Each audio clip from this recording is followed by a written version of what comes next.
अस्सलाम वालेकुम नाज़रीन, आप देख रहे हैं प्रोग्राम दो टोक। मैं हूं किरण नाज। पाकिस्तान की सबसे अहम तैनाती के हवाले से पिछले कई रोज से चयमगोइयां गर्दिश कर रही थी। 27 नवंबर को चीफ ऑफ डिफेंस स्टाफ के ओहदे के खात्मे के बाद चीफ ऑफ डिफेंस फोर्स की तैनाती होनी थी, लेकिन अब तक ये नोटिफिकेशन सामने नहीं आ सका, जिस पर वजीर दिफा ख्वाजा आसिफ ने आज एक्स पर पैगाम लिखते हुए कहा कि CDF के नोटिफिकेशन के बारे में गैर ज़रूरी और गैर जिम्मेदाराना कयास आराइयाँ की जा रही हैं। CDF के नोटिफिकेशन से मुतल्लिक प्रोसेस का आगाज़ हो चुका है। वज़ीर आज़म जल्द वापस आ रहे हैं। नोटिफिकेशन मुकर्ररा वक्त पर जारी कर दिया जाएगा। आज की नाज़रीन एक और अहम खबर खैबर पख्तूनख्वा से है, जहां गवर्नर राज की खबरें गर्दिश कर रही हैं और एक बार फिर गर्दिश कर रही हैं। वज़ीर मुमलिकत बराए कानून बैरिस्टर अकील मलिक ने अभी कुछ देर पहले तस्दीक की है कि हुकूमत संजीदगी से इस ऑप्शन पर गौर कर रही है। गवर्नर राज की खबरों के साथ साथ फिर नाज़रीन गवर्नर की तब्दीली और कुछ नाम भी मीडिया पर गर्दिश करने लगे, जिनमें वफाकी मुशीर दाखिला और खैबर पख्तूनख्वा के साबिक वज़ीर आला परवेज़ खटक, अवामी नेशनल पार्टी के साबिक वज़ीर आला अमीर हैदर खान होती, कौमी वतन पार्टी के चेयरमैन आफ्ताब अहमद खान शेरपाव, इनके नाम सामने आ रहे थे। समा से गुफ्तगू की गवर्नर फैसल करीम कुंडी ने और उन्होंने तब्दीली की तमाम खबरों की तरदीद की। गवर्नर खैबर पख्तूनख्वा की तब्दीली के हवाले से 3 नाम सामने आ रहे हैं। 6 नाम आए टोटल, 3 सियासी और 3 जो, क्या कहेंगे सर आप? किधर आए हैं मुझे नहीं पता सर। मीडिया पे आ गए 3 नाम बताए गए। तो अगर मीडिया गवर्नर से लगाएंगे तो फिर अल्लाह ही हाफिज़ है। नहीं, अगर आपको हटाने का कुछ हुआ क्या तो क्या वो होंगे आपके इस हवाले से, क्या कहेंगे? पार्टी के जो भी फैसला होगा हम हमेशा तस्लीम करते हैं उसको। अब नाज़रीन ऐसा पहली बार नहीं हुआ है कि गवर्नर की तब्दीली या खैबर पख्तूनख्वा में गवर्नर राज की खबरें गर्दिश कर रही हूँ। और पिछले हफ्ते 21 नवंबर को गवर्नर खैबर पख्तूनख्वा की वज़ीर आज़म शहबाज शरीफ से मुलाकात के बाद ये खबरें सामने आई थी कि सूबे में गवर्नर राज के निफाज पर गुफ्तगू हुई है, लेकिन साथ ही ये भी खबर आई थी कि वज़ीर आज़म ने फैसल करीम कुंडी पर मुकम्मल एतमाद का इजहार करते हुए इशारा दिया है कि हुकूमत उन्हें हटाने का कोई इरादा नहीं रखती। आपको याद होगा कुछ अर्से पहले वज़ीर आज़म की मुलाकात जब गवर्नर सिंध कामरान खान टसूरी साहब से हुई थी, तो उसके बाद भी ये खबरें गर्दिश करना शुरू हो गई थी कि शायद गवर्नर सिंध की भी तब्दीली हो रही है। बहरहाल गवर्नर खैबर पख्तूनख्वा के हवाले से मेरी कुछ अहम ज़राए से बातचीत हुई है, तो उन्होंने इस बात के इम्कान को बिल्कुल खारिज इम्कान करार दिया है। इस वक्त फ़िलहाल तब्दीली के हवाले से कोई चीज़ टेबल पर मौजूद नहीं है। हाँ, गवर्नर राज के हवाले से ज़रूर हुकूमत इस पर सोच रही है और संजीदगी से सोच रही है। प्रोग्राम में इस पर बात करने के लिए बाबर नवाज़ खान साहब पाकिस्तान मुस्लिम लीग के आपका मुझे प्रोग्राम में ज्वाइन कर रहे हैं। इसके साथ साथ अजहर सिद्दीक साहब पाकिस्तान तहरीक इंसाफ से, दोस्त मोहम्मद खोसा साहब पाकिस्तान पीपल्स पार्टी से आपका ताल्लुक और अभी ज़िमनी इंतखाबात में उम्मीदवार भी रहे हैं डेरा गाजी खान से। आप तीनों मोअज़्ज़ज़ मेहमानों की मैं बेहद शुक्रगुजार हूँ। सबसे पहले ज़रा हम आगाज़ कर लेते हैं। बाबर नवाज़ खान साहब, आप ज़रा बताइएगा, मेरे ज़राए उनसे बात हो रही है, वो तो ये कह रहे हैं कि गवर्नर खैबर पख्तूनख्वा की तब्दीली के हवाले से कोई भी चीज़ टेबल पर मौजूद नहीं है, लेकिन आप जो कि हुकूमत का हिस्सा हैं और आपका ताल्लुक भी है इसी सूबे से, तो क्या कहेंगे? और हर चंद दिनों के बाद जो ये खबरें आ जाती हैं, ये उड़ाता कौन है सर? अभी तक तो हमारे इल्म में ऐसी कोई खबर नहीं आई। मैं भी अभी, चूंकि मेरे पास बहुत ज़्यादा रश लगी हुई है मुबारकबाद वाले लोगों की, तो मैं अभी इसको कंफर्म करूंगा। मेरी कैप्टन सफदर साहब से मुलाकात हुई थी कोई आधा घंटा पहले, तो उसमें भी उन्होंने कोई ऐसी चीज़ डिस्कस नहीं की मेरे साथ कि जिससे मैं कह सकूं कि ऐसा कुछ होने जा रहा है। और गवर्नर राज के हवाले से इस पर गौर हो रहा है, क्योंकि अभी थोड़ी देर पहले ही अकील मलिक साहब शहजाद इकबाल साहब के प्रोग्राम में बात करते हुए कह रहे थे कि हुकूमत इस ऑप्शन को संजीदगी से देख रही है। वो कैबिनेट में बैठे हैं, वो बेहतर बता सकते हैं। और आज दूसरा दिन है, मैं चूंकि अपने हल्के में हूँ और मेरी कहीं पे ऐसी बात हुई नहीं कि जिसकी बेस पे मैं ये कह सकूं कि ऐसे कुछ उज़ैर वॉर है या ऐसा कुछ होने जा रहा है। जब तक मेरे पास तस्दीक ना हो मैं उस बात की कंफर्मेशन नहीं दे सकता। बिल्कुल ठीक। अजहर सिद्दीक साहब, बहुत शुक्रिया। अस्सलाम वालेकुम सर। सबसे पहले तो ये फरमाइए कि एक तो ये पहली दफ़ा नहीं है, इससे पहले भी हमने इसी तरह की खबरें सुनी, फिर वो वक्त भी आया कि गवर्नर साहब को खुद ही ये बताना पड़ा कि गवर्नर राज के हवाले से कुछ नहीं सोच रहे हैं, कोई चीज़ टेबल पर मौजूद नहीं है। इस वक्त हुकूमती नुमाइंदे ये कह रहे हैं कि इस ऑप्शन पर बहरहाल संजीदगी से सोचा जा रहा है। तो अगर गवर्नर राज लगाया जाता है खैबर पख्तूनख्वा में, तो फिर वहाँ की हुकूमत यानी पाकिस्तान तहरीक इंसाफ इसकी हिकमत अमली होगी क्या? बहुत शुक्रिया। देखिए जी, कहाँ का दिल कहाँ का कानून, सब कागजी हैं, किताबें हैं, जहाँ हुकूमत लिखे वही असल निज़ाम है। पहले तो ये तवज्जो हटाने के लिए मैं फिर अर्ज़ करता चलूँ, असल तवज्जो आपने प्रोग्राम के शुरू में बात कर दी है और वो मैं अप्रैल से कह चुका हूँ। मैं उस वक्त किसी का भी वहमो गुमान में नहीं था, मैंने कह दिया था 5 साल के लिए आना है, ये नहीं कर सकते। 5 साल का फैसला हो गया, चीफ ऑफ डिफेंस फोर्सेस, अब वो बात और है, कहानी कुछ और है, वो मैं शायद यहाँ बयान नहीं कर सकता आपके सामने कि असल कहानी क्या है। इनके बस में कोई नहीं है। मैं ये गवर्नर राज लाने की बात कर रहे हैं, मैंने अप्रैल में कहा था सितंबर होगा, नवंबर के बाद मौजूदा हुकूमत, ये बाबर नवाज साहब की हुकूमत के जो वजीर आजम साहब है ना, ये 4 दिन क्या कर रहे हैं वहां पर? 4 दिन मार्बल आर्च में बैठे हुए क्या कर रहे हैं वहां? किन किन से मुलाकातें हो रही हैं और हो क्या क्या रहा है, ये जरा आने वाले दिनों में आपके सामने आ जाएगा। ये सिर्फ तवज्जो हटाने के लिए बात की है। मैं एक बात बड़ी क्लैरिटी के साथ बता दूं, पीपल्स पार्टी ने एक तजर्बा किया था गवर्नर सलमान तासीर साहब के दौर पर, मुंह की खानी पड़ी थी। और अभी भी आइन बड़ा क्लियर है, आर्टिकल 200 अगर 32 देख लें, वो इमरजेंसी लगाने का तरीकाकार पूरा बताता है। सर उस वक्त पाकिस्तान मुस्लिम लीग नून जो है वो उसे कहती थी कि ये गैर कानूनी है, लेकिन इस वक्त वो इस कानूनी ऑप्शन पर गौर कर रहे हैं।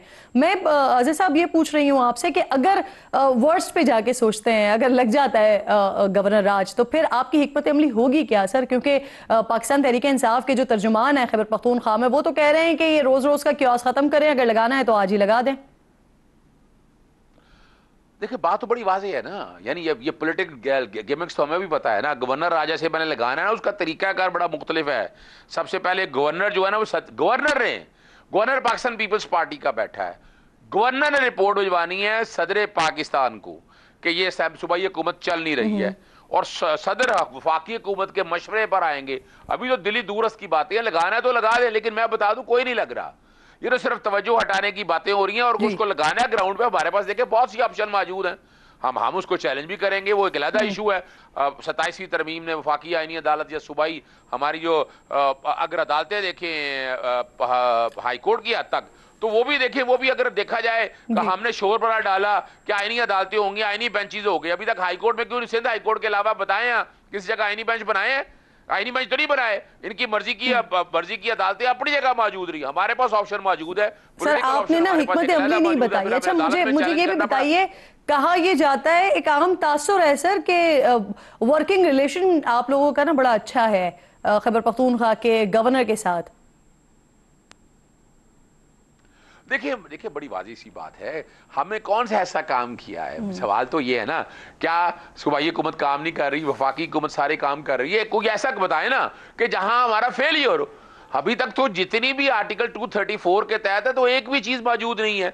और वर्किंग रिलेशन देखिए, गवर्नर का काम जो है उसके मुताबिक सारा हो रहा है। गवर्नर अब तो वैसे भी एक पोस्ट ऑफिस के तौर पर उनका जितनी की इंटरवेंशन होनी है उतनी को होनी है। हमारी देखें, हमारी वजह क्या है, ये तवज्जो हटा रहे हैं। हमने इस हफ्ते में इमरान खान साहब से मुलाकात लाजमी करनी है, उसकी स्ट्रेटजी सारी तय हो चुकी है। मंगल वाले दिन के हवाले से अब इनके पास रहने के लिए कुछ नहीं है, वो तवज्जो एक अपनी जगह हटाना चाहें। हम इस हफ्ते इंशाल्लाह इमरान खान साहब से जरूर मिलेंगे, मुलाकातें भी होगी, अदालतों में भी जाना होगा। तो ये कोई तवज्जो हटाने वाली बात जो है ना, कोई नहीं है, तवज्जो ज़हन में रख लें। कोई यकीन दहानी मिल गई आपको कि इस हफ्ते मुलाकात लाजमी हो जाएगी? देखिए मैं एक टीवी प्रोग्राम में बैठा हुआ था, नाम नहीं मैं चैनल का ले रहा, हुज़ैफा रहमान वहाँ मौजूद थे। वो कहने लगे जी अब 3 मुलाकातें करा देंगे। मैंने कहा जी आप हैं कौन? वफाकी हुकूमत क्या क्या ताल्लुक है इनसे? ये तो करना है सीधा सुप्रीडेंट जेल ने। सुप्रीडेंट जेल के पास इख्तियार बड़ी वजाहत के साथ पाकिस्तान प्रिजन एक्ट पढ़ ले, रूल्स पढ़ ले, उनके पास तो ऐसा इख्तियार मौजूद नहीं है। उनके मुंह से मुस्लिम लीग नून का एजेंडा निकल चुका। उनके खुद कहा है, उन्होंने खुद चैनल पे कहा कि आपसे 3 मुलाकातें होती है, कोई सियासी बात ना हो ऐसी। मैं कहा ऐसा कोई ऑर्डर है तो हमें ऑर्डर दे दे, हम चैलेंज कर लेंगे। तो जाहिर मुझे जो नजर आ रहा है, मुझे बहुत मुश्किल है। इसके लिए सुबह मैं एक रिप्रेजेंटेशन एक अलहदा दे रहा हूँ, मैं एक पिटीशन एक सेपरेट फाइल कर रहा हूँ। हम इंशाल्लाह इस हफ्ते में इमरान खान साहब से बिल्कुल मिल लेंगे और आगे ग्राउंड के ऊपर जो हम तहरीक चलाने जा रहे हैं, जो हालात बनाने जा रहे हैं, वो भी इस हफ्ते के अंदर आ जाएंगे। यानी गवर्नर आज हमें डरा को नहीं सकते हैं, हम अब ग्राउंड पे आपको नजर आएंगे। जी सही, आप ये कह रहे हैं कि आपके पास कोई किसी किस्म की कोई यकीन दहानी तो नहीं है, लेकिन आपको लगता है कि आप इस हफ्ते मुलाकात कर लेंगे। बिल्कुल ठीक। साथ ही दोनों मौजूद मेहमान मेरे मौजूद रहेगा। ज़िमनी इंतखाबात नाज़रीन 2025 जो नताइज सामने आए, फिर इस पर भी लग गए धांधली के इल्जामात। 2 दिन पहले फैफन ने ज़िमनी इलेक्शन से मुतालिक रिपोर्ट दी, उसमें कहा कि नताइज की शफाफियत में खला और तशवीशनाक हद तक कम वोटर टर्न आउट सामने आया है। फैफन रिपोर्ट में ही मजीद कहा गया कि मुशाहिदे के 29% बूथ्स पर प्रेजाइडिंग अफसरान ने पहले से बैलेट पेपर पर दस्तखत किए हुए थे, जबकि 28% बूथ्स पर बैलेट पेपर पहले से मोहर शुदा थे। 43% पोलिंग स्टेशन पर प्रेजाइडिंग अफसरान ने पोलिंग एजेंट्स के नताइज फॉर्म पर दस्तखत नहीं लिए। 8% पोलिंग स्टेशन पर प्रेजाइडिंग अफसरान ने पोलिंग एजेंट को फॉर्म 45 फराहम नहीं किया और 19% पोलिंग स्टेशन पर फॉर्म 45 बाहर आवेजा नहीं किया गया। इसी तरह के और कुछ मजीद इल्जाम तहरीक इंसाफ हुकूमत ने भी खास तौर पर हरीपुर के हल्का NA 18 के ज़िमनी इलेक्शन के हवाले से आयद किए हैं। हमारे पास 13 वो पोलिंग स्टेशन के रिजल्ट नहीं थे। 13 स्टेशन का आप देखेंगे कि फॉर्म 45 का रिजल्ट नहीं है, सिर्फ फॉर्म 47 का रिजल्ट है। इसी तरह की बात नाज़रीन फैफिन की रिपोर्ट में भी कही गई है, लेकिन रिपोर्ट में इसी हवाले से किसी मखसूस हलक़े की निशानदेही नहीं की गई है। इल्ज़ामात के साथ साथ PTI की खैबर पख्तूनख्वा हुकूमत ने हरीपुर ज़िमनी इलेक्शन में मुबैना धांधली की शिकायत पर इंक्वायरी का फैसला भी किया है। मुआविन खुसूसी बराए इत्तलात खैबर पख्तूनख्वा शफी जान कह रहे हैं कि डिप्टी कमिश्नर से लेकर क्लास 4 तक इंक्वायरी की जाएगी और जो कोई मुलव्वस पाया गया उसे सख्त सजा दी जाएगी। KP हुकूमत ने इलेक्शन कमीशन को हरीपुर ज़िमनी इंतखाबात में धांधली से मुतल्लिक रेफरेंस भेजने का ऐलान भी किया है। 23 नवंबर को हल्का NA 18 हरीपुर में हुए ज़िमनी इलेक्शन में PTI रहनुमा उमर अयूब की अहलिया को मुस्लिम लीग नून के बाबर नवाज खान ने 43,000 से जायद वोटों के फ़र्क से शिकस्त दी थी। लेकिन अब तहरीक इंसाफ ये दावा कर रही है कि 1,39,782 वोट शहरनाज उमर अयूब को मिले और नून लीग के बाबर नवाज के हिस्से में सिर्फ 1,24,686 वोट आए। लेकिन इलेक्शन कमीशन ने इंतखाबात पर लगाए गए तमाम इल्ज़ामात को मुस्तरद करते हुए ये कहा कि इलेक्शन से पहले फॉर्म 45 की तैयारी का इल्ज़ाम ये सरासर बेबुनियाद है। इलेक्शन की शिकायत के लिए फोरम ट्रिब्यूनल्स हैं। ज़िमनी इलेक्शन में धांधली के इस शोर में जो सबसे दिलचस्प इल्ज़ाम है वो NA 185 डेरा गाजी खान के नताइज पर लगा है। ज़िमनी इंतखाबात में ये वाहिद कौमी असम्बली का वो हल्का था कि जहाँ पाकिस्तान पीपल्स पार्टी ने पंजाब में अपना उम्मीदवार खड़ा किया था, जहाँ से नून लीग के महमूद कादिर ने पीपल्स पार्टी के दोस्त खोसा को शिकस्त दी। लेकिन पीपल्स पार्टी ने अपनी ही इत्तेहादी हुक्मरान जमात पर इलेक्शन में धांधली के इल्ज़ामात लगा। इस पर मजीद बात करने के लिए बाबर नवाज साहब तो प्रोग्राम में मेरे साथ ही मौजूद हैं, दोस्त खोसा साहब भी साथ मौजूद होंगे। बाबर नवाज साहब, ये जो पाकिस्तान तहरीक इंसाफ के कैंडिडेट को आपने हराया है, शहरनाज साहिबा को, अब आपके बारे में जो इल्ज़ाम लगाया जा रहा है, धांधली का इल्ज़ाम जो आ रहा है सामने, ये मेरे सामने पूरा ना वो पुलिंदा वो पूरी किताब पड़ी हुई है, ये है सारे वो धांधली के जो तैमूर झगड़ा साहब सबूत लेकर बैठे हैं अपनी तरफ से, और उनके मुताबिक 25,000 वोट से आप हार रहे थे। सर, कैसे रिस्पॉन्ड करेंगे आप पाकिस्तान तहरीक इंसाफ के इन इल्ज़ामात को? सबसे पहले तो मैं ये कहूँगा कि आपसे एक क्वेश्चन करूँगा कि KPK में गवर्नमेंट किसकी है, DC किसका है, DPO किसका है, EDO एजुकेशन किसका है, DO मेल फीमेल किसके हैं, हेल्थ डिपार्टमेंट किसका है, DIG किसका है, कमिश्नर किसका है, यहाँ का वज़ीर आला कौन है जो कह रहा था रात से सुबह नहीं होगी और सुबह से रात नहीं होगी। यहाँ पे वज़ीर तालीम उमर अयूब का सगा भाई वजीर तालीम स्पेशल सिलेक्शन के लिए बनाया गया। रात के अंधेरों में ये जाके प्रिजाइडिंग और उनको घरों में जाके मिल के आते रहे। इलेक्शन डे वाले दिन इन्होंने तमाम हदें पार की, सारा कुछ किया। उस रात को जिस वक्त तमाम रिजल्ट्स RO ऑफिस में आ रहे थे, इनके भाई यूसुफ अयूब, उमर अयूब के सेक्रेटरी साजिद महमूद और ये लोग अंदर बैठे थे सारे। मैं तो बाहर स्क्रीन के नीचे बैठा था और मेरा जस्ट एक चचा था और पूरी सूबाई गवर्नमेंट दूसरी साइड पे थी। तो फिर धांधली कैसे हो सकती है जब एक प्रिजाइडिंग खुद ला के एक रिजल्ट दे रहा है और RO उनको कह रहे हैं आप सर, ये जो मेरे सामने जो बुक मौजूद है ना, इसके अंदर ये सारे फॉर्म 45 हैं। आपके पास सारे फॉर्म 45 मौजूद हैं सर? जी, इसमें जो ये फॉर्म 45 है, इसकी क्या गारंटी है कि ये जेन्युइन है? इन्होंने फातिमा अली जिन्ना के साथ क्या किया, इन्होंने 2018 में मेरे साथ क्या किया, ये जब फैज़याब हुए, इन्होंने 2024 में फैज़याब हुए। 2014 का मैंने इलेक्शन कॉन्टेस्ट किया था अकबर अयूब के खिलाफ जो इनके चचाजाद भाई हैं। मैं 9 बजे इलेक्शन जीत गया था और 9 बजे के बाद इन्होंने उसके रिजल्ट चेंज कर दिए। मेरे साथ जहाज में मेरी मुलाकात हुई थी असद उमर साहब से। उन्हें मैंने कहा तो मुझे वो कहते हैं कि मैं मानता हूं कि तुम MP हो, लेकिन हमारी मजबूरी थी क्योंकि हमने इसका सबसे आसान हल ये है बाबर साहब, पाकिस्तान तहरीक इंसाफ ने ये पूरे फॉर्म 45 रख दिए सामने, आप अपने फॉर्म 45 सामने ला सकते हैं सर। बिल्कुल, अभी ये तो अपलोड हो जाएंगे सारे, दूध का दूध और पानी का पानी हो जाएगा। जाके ट्रिब्यूनल में एप्लीकेशन दें, उसको ओपन करें, हर शय सामने आ जाएगी। घर पे बैठ के उन्होंने बनाए, आप खुद समझे कि जो फॉर्म 45 ये शो कर रहे हैं उसके ऊपर पेन से राइटिंग की गई है, वो कार्बन कॉपी सर नहीं। वो तो अपलोड हो जाएंगे इलेक्शन कमीशन की वेबसाइट पे, लेकिन क्या आप, क्योंकि पाकिस्तान तहरीक इंसाफ तो सबूत लेकर आ रही है ना सामने, सर डॉक्यूमेंट्स लेकर आ रही है, आप लेकर आएंगे डॉक्यूमेंट सामने? वो ये दावा कर रहे हैं कि वो जीते हुए हैं, आप 25,000 वोट से हारे हुए हैं। मैं ये कह रहा हूँ जब ये ट्रिब्यूनल में जाएंगे तो हम खुद को डिफेंड करेंगे, हम अपने सबूत देंगे। ठीक, ये तो इल्जाम लगा रहे हैं कि इनके पास क्या सबूत है कि जो डॉक्यूमेंट्स ये दे रहे हैं ये जेन्युइन है? जो मादर मिल्लत तो ये दावा कर रहे हैं कि वो उनके सबूत है, तो फिर आप अपने भी डॉक्यूमेंट्स लेकर आ जाए। इनके दादा ने किया। बाबर साहब मुझे इजाजत दीजिएगा, मुझे इजाजत दीजिएगा। सर दादा पर दादा तक नहीं जाते, अभी जो मौजूदा सूरत हाल है इसी में ही बात कर लेते हैं। अजहर साहब मुझे फरमाइए सर, क्योंकि आप माहिर कानून भी हैं। ठीक सर, अजहर साहब मुझे ये फरमाइए, आप माहिर कानून हैं, तो उसी नौयत का मैं आपसे सवाल भी करना चाह रही हूँ कि जो सूबाई हुकूमत इस वक्त तहकीकात का ऐलान कर रही है, तो ये सूबाई हुकूमत का वैसे डोमेन है सर? बहुत शुक्रिया। देखिए, धांधली का इल्ज़ाम है, धांधली तो इलेक्शन ने देख रही है ना, हमने वहाँ पर देख रहे हैं ना, हमारे इलाके के अंदर ये सारा कुछ हुआ है, उस जुरिस्डिक्शन के अंदर हुआ है सारा, तो वो अपने तौर पर हम बिल्कुल उसकी एक थॉरो इन्वेस्टिगेशन कर सकते हैं। वो इलेक्शन कमीशन ही करे इलेक्शन की धांधली का, लेकिन हम यानी हमारे पास ये इख्तियार नहीं है कि हम इलेक्शन को कलअदम करार दे दें। लेकिन जहाँ तक उसकी इंक्वायरी करने के हवाले से है, सूबाई हुकूमत उस हवाले से, यानी सूबाई हुकूमत की इलेक्शन कलअदम नहीं करार दे सकती, इसमें कोई बिल्कुल इत्तेफाक है इसमें। लेकिन इस कॉन्टेक्स्ट के हवाले से कि कहां कहां इर्रेगुलरिटीज हुई हैं, अपने तौर पर वो इलेक्शन कमीशन ना माने उसको, मेक नो डिफरेंस, लेकिन हम सच आवाम के सामने लाएंगे। देखिए जरा समझने आप इस बात को, यहाँ सर आप इलेक्शन धांधली है, उससे फायदा क्या होगा? क्योंकि अगर आप ट्रिब्यूनल्स में जाते हैं अजहर साहब, और वहां पर अगर आपके हक में फैसला आ जाता है तो वहां तो समझ आता है, लेकिन इन तहकीकात का, ये जो हुकूमती सतह पर तहकीकात की जाएंगी, इससे क्या फायदा होगा? देखिए इसकी दो बातें आप किरण सामने, मैं तारीखी तौर पर चूंकि वकील हूं मैं आपके सामने, आपको याद है माल्टाउन सानिया का एक FIR हुआ, FIR के ऊपर इन्वेस्टिगेशन ये खुद कर रहे थे, नहीं करने दी इन्होंने, इस्तगासा किया तब नहीं करने दी, हमने सुप्रीम कोर्ट से जाके कहा कि इसकी एक इन्वेस्टिगेशन इम्पार्शल हो जाए। जब वो अपना चीफ जस्टिस साहब से करवाई, उसके बाद देखा कि हकायक सारे सामने, ये भाग गए।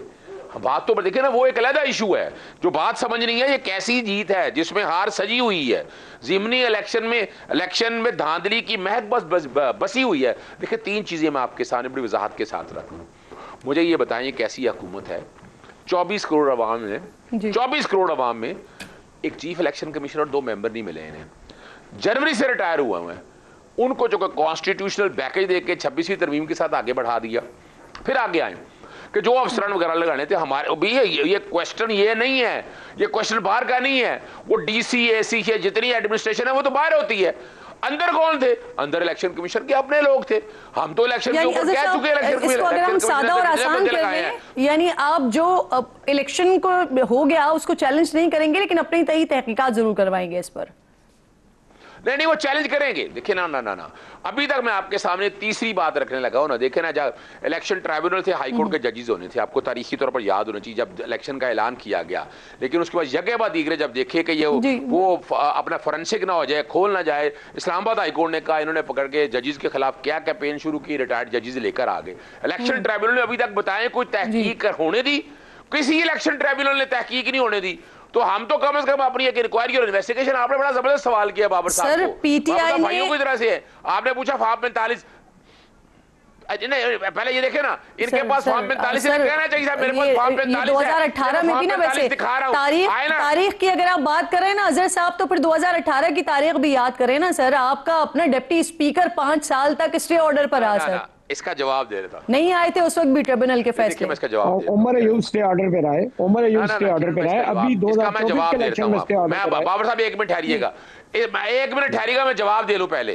देखिए 2018 के अंदर RTS हमने नहीं बिठाया था, वही इलेक्शन कमीशन है, उसमें हमें थिन मेजॉरिटी दी गई थी, लेकिन ये 2024 के इलेक्शन में आपने क्या देखा? RTS बैठने का ना वो वहां फ्रॉड हमारे साथ हुआ था, ये गलत बात है कि हमें को एडवांटेज दिया गया था। और अगर फायदा देना होता है एस्टैब्लिशमेंट ने या इन्होंने कर रहे हैं सर कि आरटीएस बैठा था 2018 में।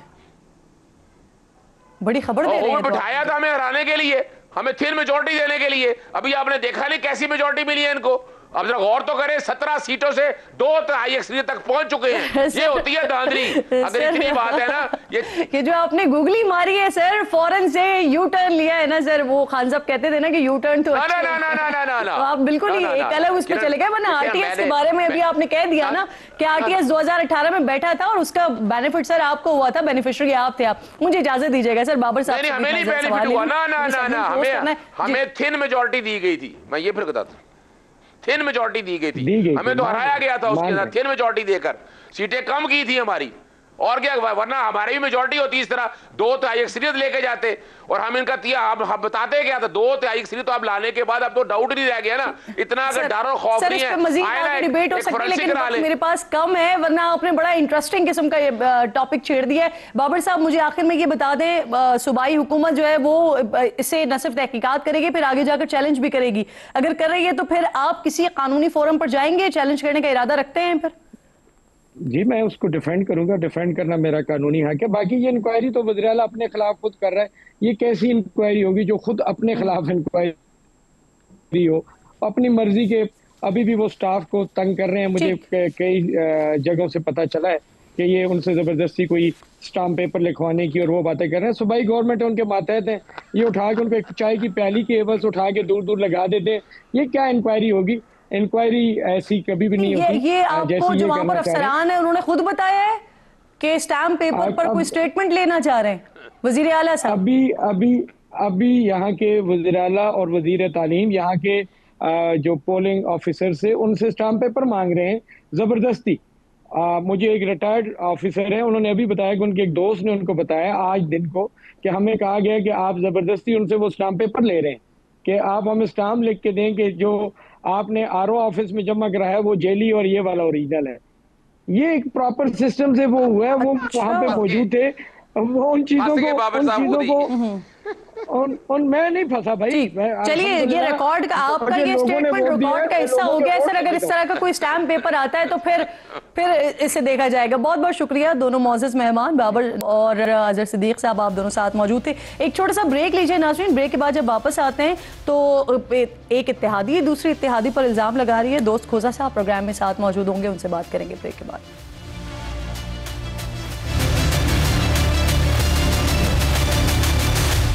दोस्त मोहम्मद खोसा साहब उम्मीदवार थे NA 185 पाकिस्तान पीपल्स पार्टी के, और यहाँ से पाकिस्तान मुस्लिम लीग नून के कैंडिडेट जीत गए।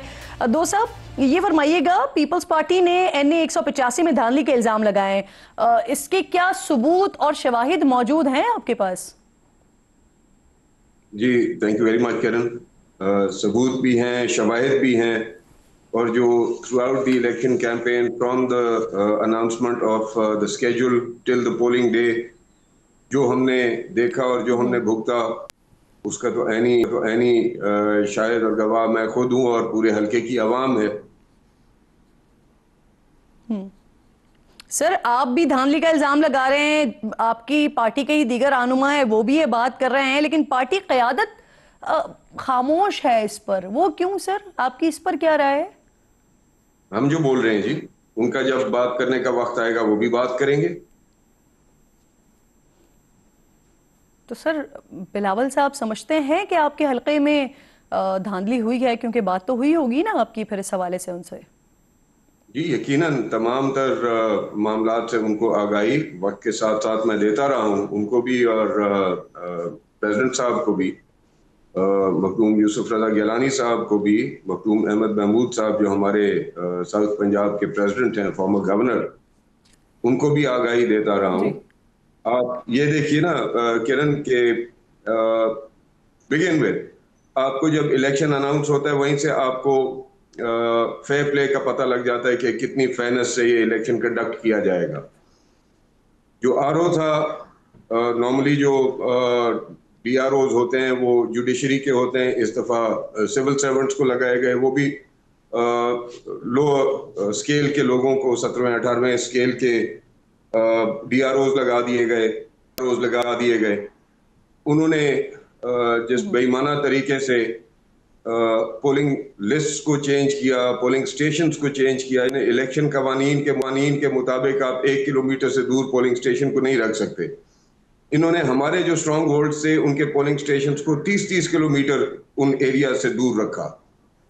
पोलिंग लिस्ट को इन्होंने, जो वोटर लिस्ट थी उनको इन्होंने टैंपर किया। हमारे अमूमन जो वोटर्स थे उनको अपने इलाकों से उठा के दीगर इलाकों में उनकी लिस्टों को डाल दिया गया।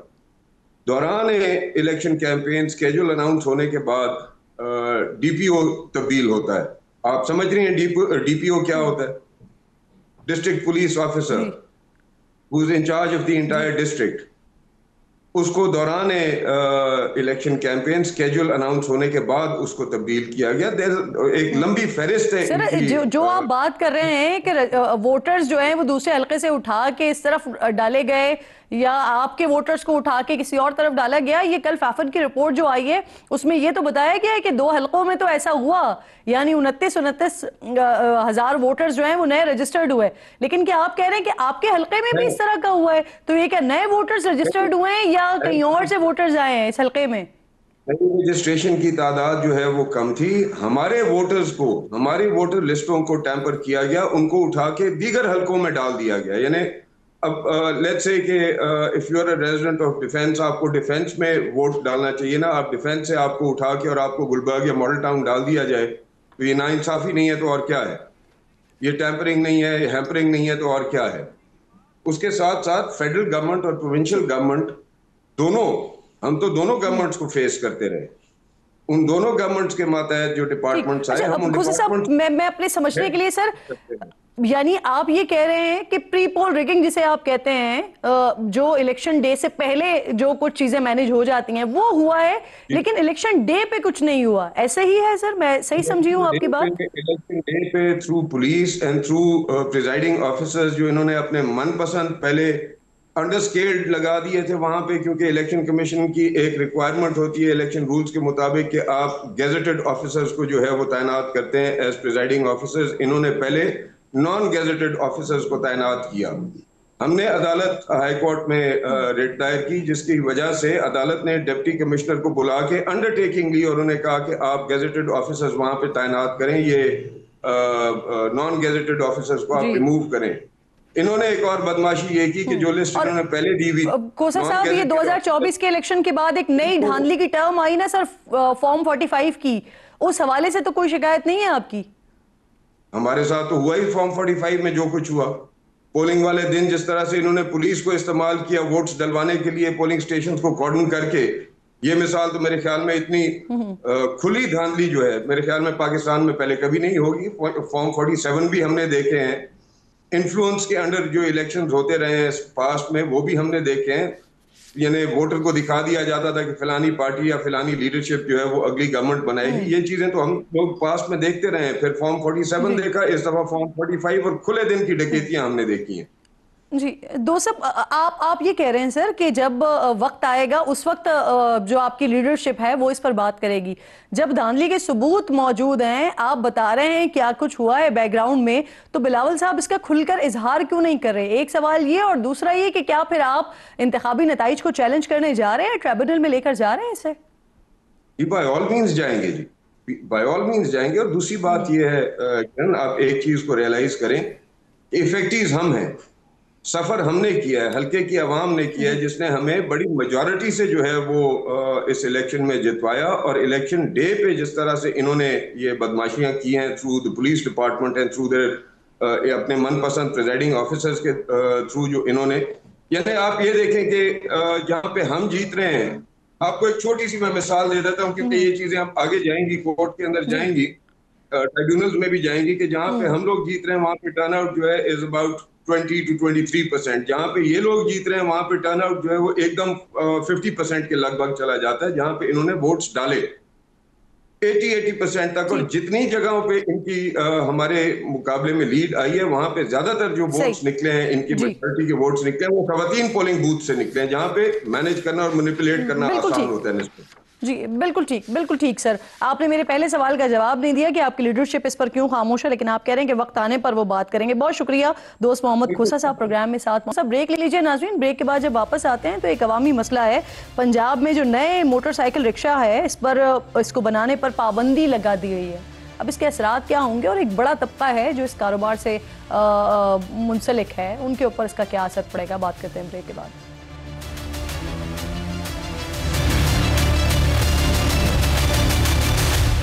प्रोग्राम में एक बार फिर आपको खुशामदीद कहूंगी। एक अवामी मसले की जानिब जा रहे हैं।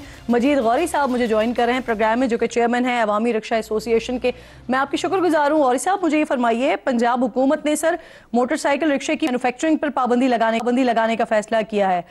इस वक्त लाहौर और दीगर शहरों में कितने मोटरसाइकिल रिक्शा चल रहे हैं, माहाना कितने नए रिक्शे निकलवाए जाते हैं, और फिर ये कि हुकूमत की जानिब से आप लोगों को कोई टाइमलाइन दी गई है कि कब तक ये जो नॉर्मल रिक्शों से इलेक्ट्रिक रिक्शों की तरफ शिफ्ट होना है सर? बिस्मिल्लाहिर्रहमानिर्रहीम। किरण नाज़ साहबा, गुजारिश ये है कि शहर लाहौर के अंदर 65,000 के करीब रिक्शा है जो चिंची है, जिसको मोटरसाइकिल रिक्शा पेट्रोल वाला कहते हैं। इसकी मैन्युफैक्चरिंग बंद की गई है। आपने अगर इस्लाहात लानी है ट्रांसपोर्ट, पब्लिक ट्रांसपोर्ट के अंदर, तो बिल्कुल लेकर आएँ। इस्लाहात बहुत ज़रूरी हैं। आप अपना मोटरसाइकिल रिक्शे के ऊपर आप इलेक्ट्रिक रिक्शा देना चाहते हैं तो उसका भी कोई तरीक़ेकार वाज़ेह होना चाहिए।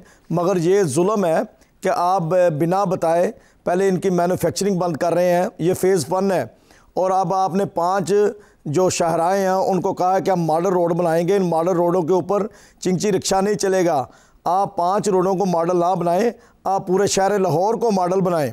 हम कब कह रहे हैं कि आप मॉडल ना बनाएं? रिक्शा पब्लिक ट्रांसपोर्ट है। शहर लाहौर के अंदर करोड़ों की आबादी है, लाखों अफराद इसके ऊपर सुबह सफ़र करते हैं। बच्चे बच्चियां स्कूलों में कॉलेज में जाती हैं। मुतवस्सत तबका इसी पब्लिक ट्रांसपोर्ट को इस्तेमाल करके अपनी रोज़ी रोटी के लिए घर से बाहर जाता है और वापस आता है। गुजारिश ये है कि 65,000 तो सिर्फ शहर लाहौर के अंदर है। 3-3.5 लाख रिक्शा है जो पंजाब के अंदर चिंची चल रहा है। सर मुझे ये बताइए, मुतबादिल आपके पास मुतबादिल इसका क्या है सर? ये जो शहर में ट्रैफिक के मसाइल हो जाते हैं जगह जगह इसी की वजह से, या हम देखते हैं ट्रैफिक की रवानी मुतासर होती है, आपके पास इसका मुतबादिल क्या है? मुतबादिल रिक्शा ड्राइवरों ने नहीं देना, मुतबादिल चिंची वालों ने नहीं देना। मुतबादिल हमेशा सरकार देती है। सरकार मुतबादिल दे। ये जो मोटरसाइकिल रिक्शा है इसको अपनी तहवील में ले।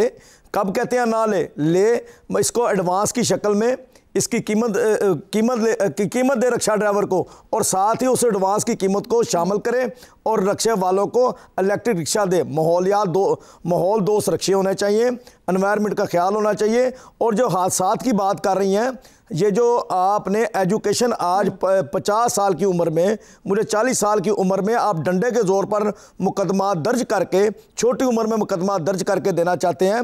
ये एजुकेशन ये पब्लिक ऐसे नहीं लेगी। जुर्माने करना इसका मसले का हल नहीं है।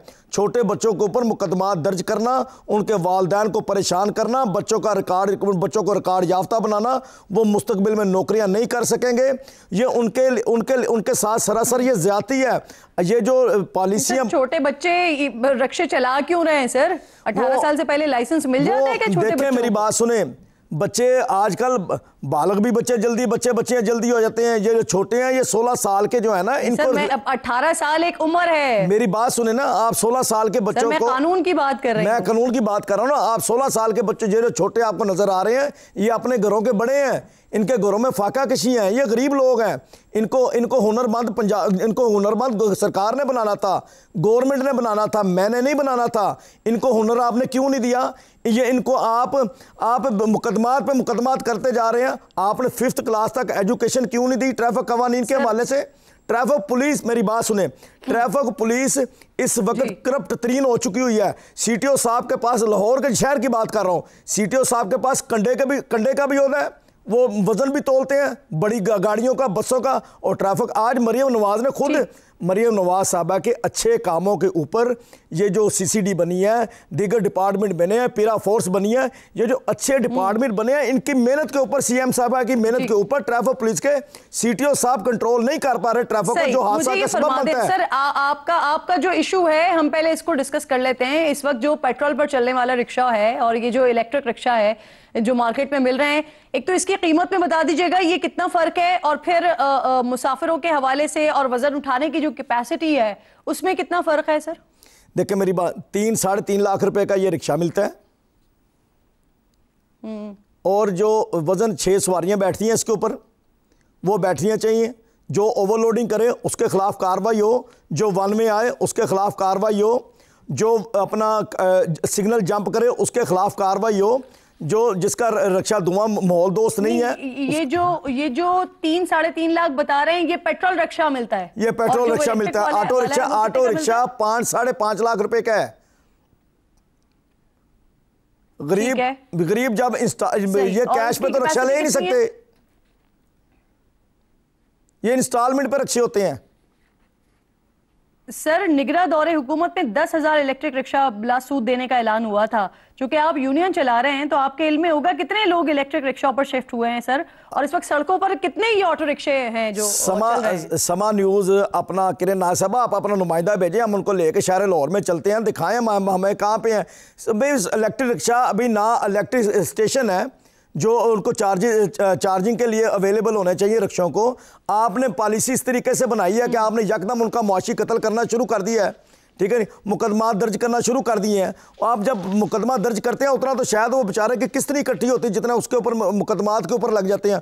खुदारा अगर आपने कोई कानून की खिलाफ वर्जी करता है आप उसके खिलाफ जुर्माना भारी जरूर कर दें, मगर ये जुल्म बंद करें, तालिब इल्मों के ऊपर मुकदमा दर्ज करने वाला जुल्म बंद करें, रिक्शा ड्राइवरों का मुआशी कत्ल बंद करें और इलेक्ट्रिक रिक्शा दें।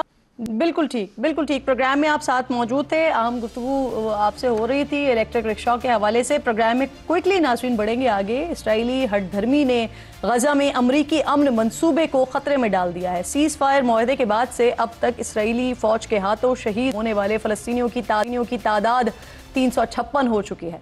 वज़ीर दिफा ख्वाजा आसिफ ने इसराइली खिलाफ वर्जियों पर सोशल मीडिया पर पैगाम लिखते हुए कहा कि अमन मुआहदे की हिमायत करने वाले मुस्लिम ममालिक को अपनी पोजीशन पर दोबारा गौर करने की ज़रूरत पड़ सकती है। शर्मुल शेख में दस्तखत किए गए मुआहदे का मकसद खित्ते में सहकाम लाना था, लेकिन इसराइली इक़दामात ने इस पर सवालात खड़े कर दिए हैं।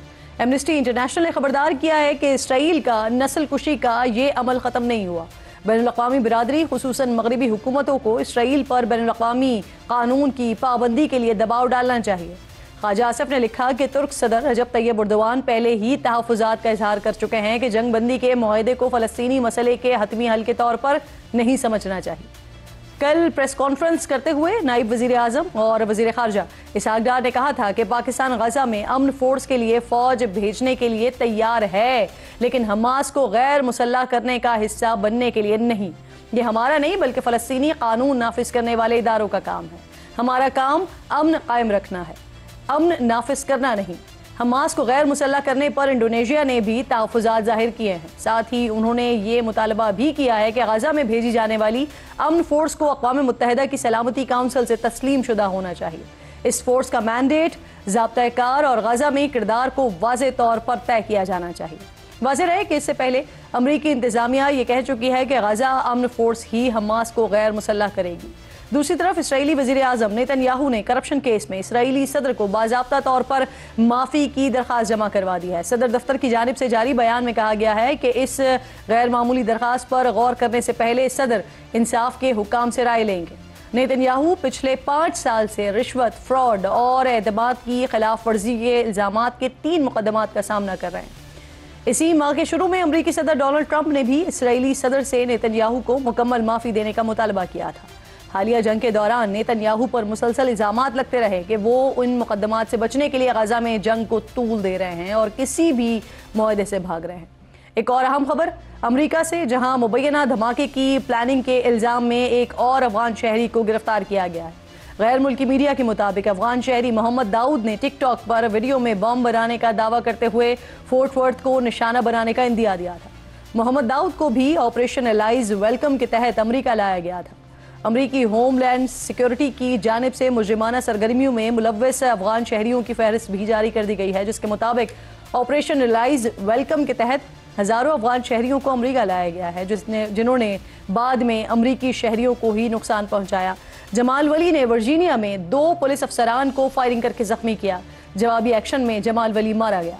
अब्दुल्ला हाजीजादा और नासिर अहमद तौहीदी ओक्लाहोमा में दहशतगर्दी की मनसूबाबंदी करते हुए गिरफ्तार हुए। ये दोनों 2024 में इलेक्शन डे पर गिरफ्तार हुए और उनके कब्जे से सैकड़ों गोलियां बरामद हुई हैं। अगर ये दोनों अपने मंसूबे में कामयाब हो जाते तो यकीनी तौर पर दर्जनों अफराद अपनी जान से जाते और न जाने कितने जख्मी होते।